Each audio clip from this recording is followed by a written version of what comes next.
Hello friends, तो स्वागत है आप सबका मेरे चैनल पर।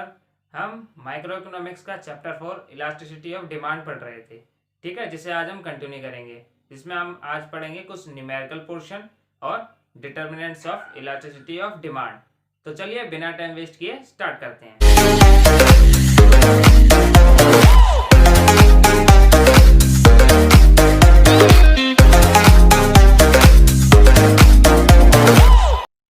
तो अब हमारा टॉपिक आता है determinants of elasticity of demand. जो हमारी इलास्टिसिटी है उसको कौन कौन से फैक्टर्स अफेक्ट करते हैं।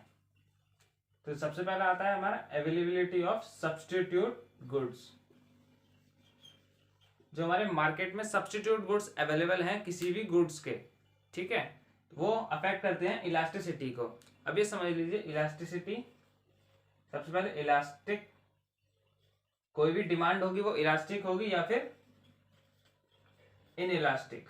इलास्टिक में क्या है, इलास्टिक वो केस होता है जिसमें कोई भी कंज्यूमर अगर कोई भी प्राइस बढ़ता है या प्राइस चेंज होता है तो वो क्वांटिटी को छोड़ने के लिए तैयार रहता है। ठीक है, जैसे मान लीजिए प्राइस इंक्रीज कर गया तो वो क्वांटिटी को छोड़ देगा, ज्यादा डिमांड डिक्रीज कर देगा ज्यादा। ठीक है, इन इलास्टिक में क्या है, इसमें एडी की वैल्यू होती है लेस देन 1। इन इलास्टिक में जब भी प्राइस चेंज होता है तो कंज्यूमर को ज्यादा फर्क नहीं पड़ता है उससे। ठीक है, वो अपनी डिमांड को चेंज नहीं करता है। अब देखो यहाँ पे इन्हीं दोनों की, यही दोनों केस हमें ज्यादातर मिलेंगे, greater than 1 and less than 1। ठीक है, अवेलेबिलिटी ऑफ सब्स्टिट्यूट। अब जैसे देखो मार्केट में कोई भी गुड्स है, उसका कोई भी सब्स्टिट्यूट अवेलेबल है तो उसकी डिमांड क्या होगी, सब्स्टिट्यूट अवेलेबल है तो हमारी ईडी वो होगी, जो वो होगी ग्रेटर देन 1। क्योंकि मान लो मेरे पास ये मार्कर है डॉम्स का, इसके प्राइस बढ़ गए, मार्केट में इसका एक और सब्स्टिट्यूट है, ठीक है, तो मैं इसे छोड़ के उधर चला जाऊंगा। ठीक है, तो इसकी डिमांड में फर्क पड़ा ज्यादा। ठीक है, जितने भी इसको खरीदने वाले कंज्यूमर्स होंगे वो चेंज हो जाएंगे, वो इसे छोड़ देंगे, वो जाएंगे दूसरे गुड्स पे। ठीक है, तो अगर किसी भी गुड्स का सब्स्टिट्यूट है तो डिमांड होगी ग्रेटर देन 1, इलास्टिक। ठीक है, अगर सब्स्टिट्यूट नहीं है तो क्या करेंगे, प्राइस बढ़े या घटे हमें यही खरीदना है। ठीक है, तो ये हो गया। अब आता है नेचर ऑफ द कमोडिटी। अब जो हमारा गुड है, जो कमोडिटी है, उसका नेचर कैसा है। ठीक है, तीन तरह के गुड्स हैं हमारे पास, नेसेसिटी, ठीक है, लग्जरी और कंफर्ट। नेसेसिटी जिसकी हमें जरूरत है, ठीक है, जैसे नमक हो गया। क्या नमक के अगर अब प्राइस बहुत ज्यादा हो जाए क्या हम उसे खाना बंद कर देंगे। मिर्च हो गई, वेजिटेबल्स हो गई, ठीक है, फ्रूट्स हो गए, ये क्या है, नेसेसिटी है। ठीक है, उनको हमें लेना ही लेना है, हमारे लाइफ के लिए वो जरूरी है। तो उसके गुड्स, उसकी जो डिमांड होगी वो होगी लेस देन 1, क्योंकि उसकी में डिमांड पे कोई फर्क नहीं पड़ता है जब भी उसके प्राइस चेंज होते हैं तो। ठीक है, जैसे मान लो अनियन के प्राइस जो बढ़ते हैं, क्या हम उसे बिल्कुल खाना कम कर देते हैं, नहीं, लेते हैं। अगर मान लो नमक के प्राइस बहुत ज़्यादा बढ़ गए तो क्या सब्जी में नमक डालना बंद कर दोगे क्या, ऐसा नहीं होता है। ठीक है, तो उसकी जो नेसेसिटी गुड्स की डिमांड होती है less than 1। Luxury goods, luxury goods कौन कौन से में आए, कौन कौन से होते हैं, जैसे एसी, कार, ठीक है, टेलीविजन, ये क्या है, ये लग्जरी गुड्स है। अगर उसके प्राइस बढ़ते हैं तो डिमांड चेंज कर देता है कंज्यूमर, तो इसकी होती है ग्रेटर देन 1। जो हमारी इलास्टिसिटी होती है जो ग्रेटर देन 1 रहती है, इसे कहते हैं इलास्टिक। इलास्टिक डिमांड इसको कहेंगे इन इलास्टिक। अब कंफर्ट गुड, कंफर्ट गुड जैसे मिल्क, एसी नहीं, कूलर, ठीक है, फैन, ये क्या है, कंफर्ट गुड्स हैं। तो इनकी जो इलास्टिक डिमांड होती है वो ग्रेटर देन, इक्वल्स टू 1 होती है, ना ज्यादा न कम। ठीक है, इसको कहते हैं यूनिटरी इलास्टिक। उसके बाद है proportion of income spend on a commodity. किसी भी कमोडिटी पे जो कंज्यूमर है अपनी इनकम का कितना स्पेंड कर रहा है। ठीक है, मान लो अपनी वो इनकम का लार्ज प्रोपोर्शन किसी भी गुड पे स्पेंड कर रहा है, और अगर उसके प्राइस चेंज होते हैं तो हमारी ईडी है, ईडी क्या होगी, जो हमारी डिमांड होगी वो इलास्टिक होगी या इन इलास्टिक होगी, वो होगी इलास्टिक, ग्रेटर देन 1। ठीक है, इलास्टिक होगी, क्यों, क्योंकि वो अपनी इनकम का बहुत ज्यादा प्रोपोर्शन स्पेंड कर रहा है, तो अगर उसके प्राइस चेंज होंगे तो वो उसे छोड़ देगा। और अगर वो अपना कम प्रपोर्शन स्पेंड कर रहा है, जैसे मान लो निडल ले लो, ठीक है, पेन ले लो, कॉपी ले लो, ठीक है, तो इन पे अगर वो स्पेंड कर रहा है उसकी डिमांड होगी लेस देन 1, इन इलास्टिक। अब देखते हैं इनकम ऑफ द कंज्यूमर। अब मान लो दो तरह के कंज्यूमर्स होते हैं हमारे, रिच एंड पुअर, ठीक है, जिसकी इनकम बहुत ज्यादा है, जिसकी इनकम बहुत कम है। अब मान लो रिच के लिए, रिच की जो इलास्टिसिटी क्या होगी रिच के लिए, ग्रेटर देन 1। क्यों, सॉरी, लेस देन 1 होगी, क्योंकि उसे फर्क नहीं पड़ता है मार्केट में प्राइस कितना कोई भी चेंज हो जाए तो उसे ज़्यादा अफेक्ट नहीं करेगा वो प्राइस। क्यों, क्योंकि उसके पास बहुत ज़्यादा पैसा है, ठीक है। अगर पुअर बंदा है कोई, उसकी होगी ईडी ग्रेटर देन 1। अब मान लो मैकडोनल्ड में जो जा रहा है बंदा, ठीक है, अगर उस मैकडोनल्ड वाले ने प्राइस बढ़ा दिए तो क्या रिच पर्सन जो है उसको फर्क पड़ेगा? नहीं पड़ेगा, वो फिर भी जाएगा। लेकिन जो एक मिडिल क्लास या पुअर बंदा है, मान लो कहीं से भी वो कंजम्पशन कर रहा है, मान लो वो डेली के एप्पल खरीद के खा रहा है, ठीक है, अगर मान लो एप्पल के प्राइस बहुत ज़्यादा बढ़ गए, या बनाना ले लो, ठीक है, बनाना के प्राइस बहुत ज़्यादा बढ़ गए, मान लो पहले उसे 20 रुपये दर्जन मिल रहे थे बट अब हो गए 60 रुपीज़, ठीक है, तो वो क्या करेगा, वो कंजम्पशन छोड़ देगा। तो ये है हमारी ईडी ग्रेटर देन 1, ये है, इसे कहते हैं इलास्टिक, ये है इन इलास्टिक।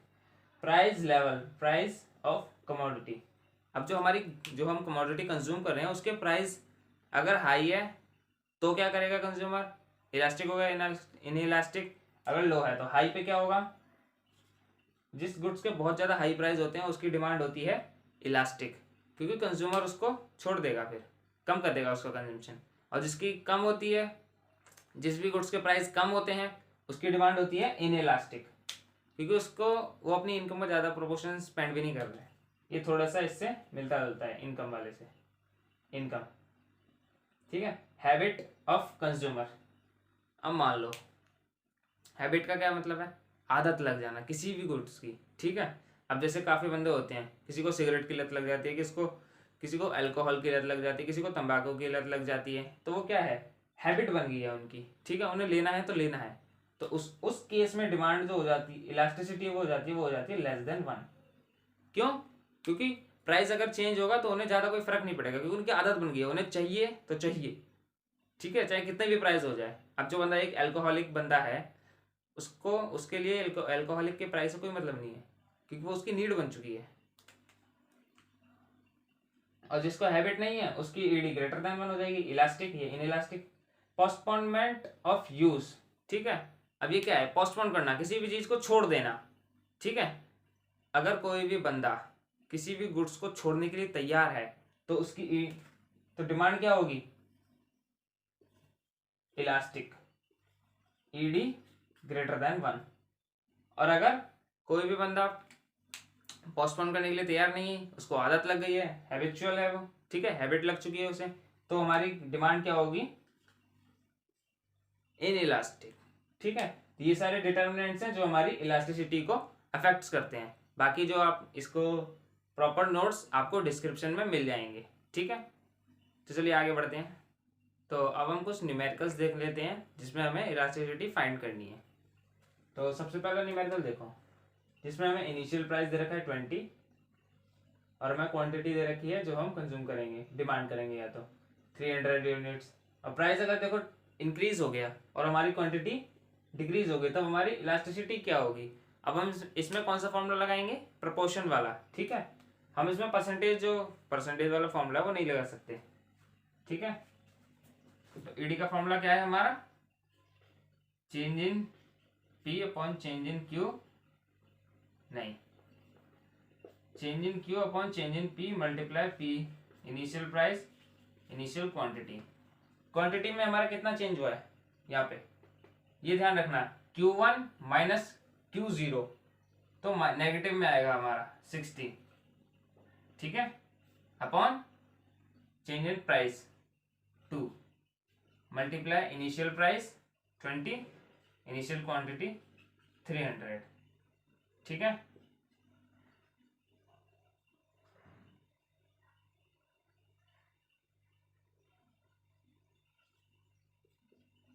तो क्या आ गया -2। ठीक है, हमारी इलास्टिसिटी क्या आई है नेगेटिव में 2। अब यहाँ देखो, इसमें हमें इलास्टिसिटी दे रखी है -2, price decrease by 1 rupees per unit, quantity increase by 3 units. और जो हमारा इनिशियल प्राइस है, initial quantity, sorry initial price दे रखा है, हमें इनिशियल क्वांटिटी फाइंड करनी है। अब देखो हमारी इलास्टिसिटी हमें ये दे रखी है, प्राइस डिक्रीज हो रहा है 1, तो ये क्या दे रखा है हमें, चेंज इन प्राइस कितना है 1,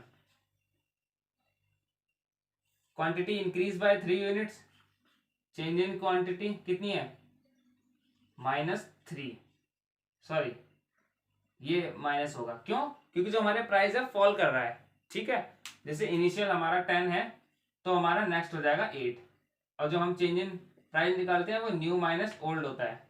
ठीक है, तो ये नेगेटिव आएगा, ये हो जाएगा नेगेटिव। बाकी हमारे पास एडी है कितना है -2, और हमारे पास इनिशियल प्राइस है, फॉर्मूला लगा देंगे,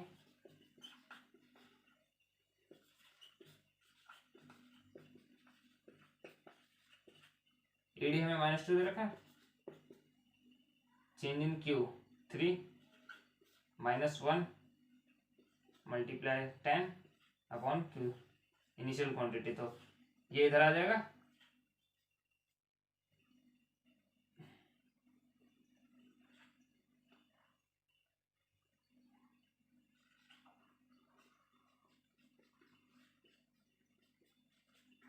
ये नेगेटिव नेगेटिव मल्टीप्लाई में पॉजिटिव हो जाएगा, 5 5 3 15, तो इनिशियल क्वांटिटी आ गई हमारी 15। ठीक है, अब हमें क्या ध्यान रखना पड़ता है इस ऐसे क्वेश्चनों में, ये जब हमारा ये फॉल हो रहा है, ठीक है, तो हमें ये नेगेटिव लेना है। ठीक है, किसी किसी क्वेश्चन में हमें या तो सिर्फ ये दे देंगे, चेंज इन प्राइस दे दिया 1, चेंज इन क्यू दे दिया हमें 3। ठीक है, अगर ऐसे दिया जाएगा तो हमें ये बताया जाएगा कि जो प्राइस है वो इंक्रीज कर रहा है डिक्रीज कर रहा है, जो हमारी क्वांटिटी है इंक्रीज कर रही है डिक्रीज कर रही है। तो हमें ध्यान रखना है, जब भी हमारी क्वांटिटी फॉल करेगी, ठीक है, तो नेगेटिव साइन लगाएंगे, और अगर प्राइस फॉल करेंगे तो हम नेगेटिव साइन लगाएंगे। ठीक है, तो न्यूमेरिकल में हमने 2 पार्ट कर लिए। ठीक है, अब ये है तीसरा और चौथा क्वेश्चन। ठीक है, पहले में हमने देखा हमें सारी इंफॉर्मेशन गिवन थी, हमें सिर्फ डिफाइन करना था। दूसरे में हमारा क्या था, इनिशियल क्वांटिटी मिसिंग थी। ठीक है, वो सेकंड टाइप हो गई, जिसमें या तो प्राइस मिसिंग होगा या क्वांटिटी मिसिंग होगी। ठीक है, अब इसमें ये है, इसमें एक्सपेंडिचर दे रखा है हमें, जो हमारा कंज्यूमर है वो एक्सपेंडिचर कर रहा है। जब देखो प्राइस 4 है तो वो 20 रुपये खर्च कर रहा है। ठीक है, जब प्राइस 5 हो गया तब वो 30 रुपये खर्च कर रहा है। ठीक है, और ये है बी कैटेगरी, ये 2 कैटेगरी दे रखी है, ए बी, आप इसको कंज्यूमर भी कह सकते हो, ये कंज्यूमर है कंज्यूमर बी। ठीक है, हमें दोनों केस में हमें इलास्टिसिटी फाइंड करनी है। तो देखो ये तो हमारा एक्सपेंडिचर है, बट वो कितनी क्वांटिटी कंज्यूम कर रहा है हमें ये भी पता होना चाहिए। ठीक है, तो यहाँ पे हम निकाल लेते हैं क्वांटिटी जो वो कंज्यूम कर रहा है, तो उसको हम डिवाइड करके निकाल देंगे जितना भी एक्सपेंडिचर। मान लो मैं 100 रुपये खर्च कर रहा हूँ, ठीक है, जिसका 100 रुपये खर्च कर रहा हूँ किसी एक गुड्स पे, और उस गुड्स की कीमत 10 रुपये है, तो मैं निकाल सकता हूँ 10 से डिवाइड करके। ठीक है, तो ऐसे ही यहाँ करेंगे, 5 यूनिट कंज्यूम कर रहे हैं, यहाँ 6 यूनिट, यहाँ पे 5, यहाँ पे 6। ठीक है, अब हमें इलास्टिसिटी बतानी है।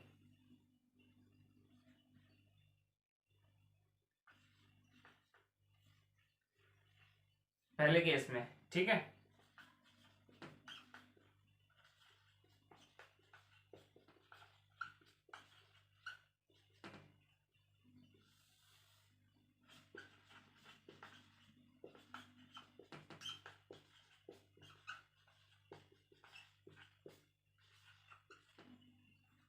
चेंज इन क्वांटिटी कितना है हमारा 6 -5। ठीक है, ये न्यू है, जबकि यहाँ इंक्रीज कर रही है तो कोई नेगेटिव नहीं, क्या आ जाएगा 1/1 multiply initial price 4, initial quantity 5, ये आ जाएगा 0.8। ठीक है, ईडी नेगेटिव में रहती है, नेगेटिव रिलेशन। ठीक है, 0.8, ये कितना आएगा, क्वांटिटी में चेंज प्राइस में चेंज 1 मल्टीप्लाई इनिशियल प्राइस 3 और वो 5, ये आ जाएगा 0.6। अब ये बताओ गुड, ये केस ए और केस बी को किस केस में इलास्टिसिटी ज्यादा है। इसमें देखो 0.6, 0.8, ये हमें क्या बता रहा है, जब भी हमारा प्राइस 1% चेंज करेगा तो जो हमारी क्वांटिटी है वो 0.8 यहाँ चेंज होगी, यहाँ 0.6, ठीक है। तो यहाँ पे ए केस में इलास्टिसिटी ज्यादा है, बी की कम है, ठीक है। तो हमारा फोर्थ क्वेश्चन देखो, इसमें हमें दे रखा है डिमांड फंक्शन Q = 10 + 2P, ठीक है। क्वांटिटी हमें पता चल जाएगी जब हमें प्राइस पता है। और उसके बाद दे रखा है हमें स्लोप। स्लोप क्या होता है, change in price upon change in quantity, जो हमें दे रखा है -2, ठीक है। उसके बाद इनिशियल प्राइस दे रखा है, हमें डिफाइन करना है, ठीक है। इसको हमें इसमें पुट करेंगे तो हमें इनिशियल क्वांटिटी मिल जाएगी, जो आ जाएगी 20 सॉरी। और उसके बाद हमें इलास्टिसिटी फाइंड करनी है।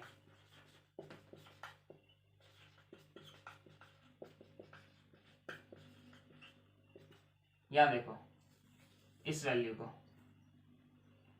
इसको अगर हम रेसिप्रोकल करेंगे, change in Q upon change in P करेंगे तो क्या हो जाएगा 1/-2, ठीक है। अब ये दोनों बराबर है, 1/-2 मल्टीप्लाई में 5/20, ठीक है। कोई वैल्यू रह गई नहीं। अब ये देखो -1/8 क्या हो जाएगा, -0.125, ये आ गई हमारी ED, ठीक है। तो ऐसे क्वेश्चन को भी ध्यान में रखना है जिसमें हमें डिमांड फंक्शन अलग से दे रखा है, ठीक है। और ये ध्यान रखना है ये जो स्लोप होता है change in price upon quantity होता है, जो हम फॉर्मूले में यूज करते हैं वो होता है change in Q upon change in P, ठीक है। इसको कैसे ध्यान रखना है, स्लोप तो हम ऐसे ध्यान रख सकते हैं क्योंकि यहाँ पे P होता है, Q होता है, change in Y upon change in X normal formula है हमारा स्लोप का, ठीक है। तो इससे ध्यान रखते हैं, Y एक्सिस पे हमारा P है, change in P change in Q, ठीक है। इलास्टिसिटी में कैसे याद रख सकते हैं, जैसे हमारी जो हम क्या देखते हैं क्वांटिटी कितनी चेंज होगी कि जब हमारा प्राइस चेंज होगा, ठीक है। मान लो 10% प्राइस चेंज होगा तो क्वांटिटी कितना चेंज होगी, ठीक है। तो ऐसे ऊपर चेंज इन Q, नीचे चेंज इन प्राइस, ठीक है। तो चलिए आगे बढ़ते हैं। तो फ्रेंड्स हमारा ये चैप्टर यहीं पे खत्म होता है। इस चैप्टर में थोड़ा सा ज़्यादा न्यूमेरिकल पोर्शन है, ठीक है। तो उसकी आप सबको प्रैक्टिस करनी पड़ेगी। जो भी बुक आप यूज़ करते हो उसमें से जितने भी क्वेश्चन है वो आप कर सकते हो, ठीक है। और जो हमारे थ्योरी है उसके नोट्स आपको डिस्क्रिप्शन में मिल जाएंगे, वहाँ से आप डाउनलोड कर सकते हो। तो जाने से पहले हमारी वीडियो को लाइक, शेयर एंड सब्सक्राइब जरूर करें, और हाँ बेल आइकन को प्रेस करना ना भूलें। तब तक के लिए बाय बाय।